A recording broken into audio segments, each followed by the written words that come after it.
Hi there BookTube, it's Eleanor here and it's time for my October wrap up. Now October for me was a really interesting month actually. I read a lot of books and I read a lot of YA books, which was quite unusual for me, but I really enjoyed it. I enjoyed not having quite so much of a structured TBR, and I really enjoyed the Book Buddy a-thon which myself and Sam from Cold Tea and Crumbs hosted, and that really boosted my reading. So let's have a look at the books that I read. I read 22 things this month. By far the highest number of things was the 13 YA books that I read. Then it was graphic novels and picture books with 5.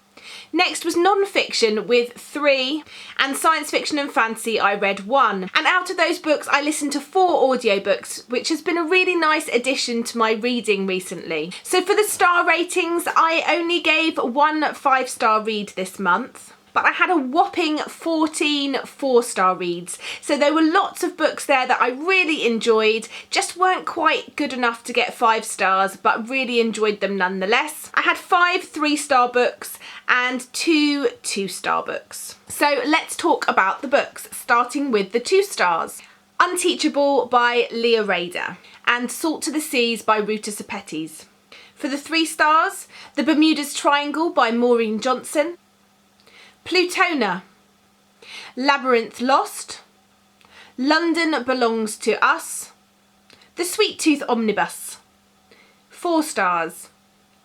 Moranifesto by Caitlin Moran, The Geek Feminist by Cameron Hurley, When We Collided by Emery Lord, Our Chemical Hearts by Crystal Sutherland, Everything Leads to You by Nina LaCour, Wrath and the Dawn by Renee Ahdieh, The Fixer by Jennifer Lynn Barnes, The Journey, Giant Days Volume 1, Giant Days Volume 2, Ship of Magic by Robin Hobb, Songs About a Girl by Chris Russell, Did I Mention I Miss You by Estelle Mascamé, and The Rose and the Dagger by Renee Ahdieh. And so for my 5-star book, and that is The Blue Door by Lise Christensen. Now you won't have heard me talk about this in my weekly wrap-ups because this was my Book Buddy pick for the Book Buddy box in November. So everybody that purchased the Book Buddy box in November will have got this book, and will also, the book will have been littered with my thoughts on it. I loved this book. It was a full 5-star read for me. It's a non-fiction account of Lisa's time in a POW camp in Java with her family. It's heartbreaking.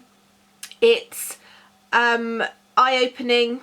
It's really one of those reads that I think is going to stay with me forever. It was a real experience for me to read it carefully, to really analyse it, to leave my thoughts littered throughout the book for those people that purchased the Book Buddy box in November. It was a really, really powerful book, and I'm really quite blown away by how Lisa's written it from the perspective as she was when she was in the POW camp. She was only young, I think she was around 10, so sometimes it feels like fiction and you have to keep reminding yourself that these things actually happened. This actually happened to her. It wasn't made up, and it really truly opens your eyes to the atrocities that happened to people that weren't necessarily directly involved in the fighting but were stuck in these camps and were treated horrifically, and it just makes you question what humans are able to do and what human beings are capable of. It's truly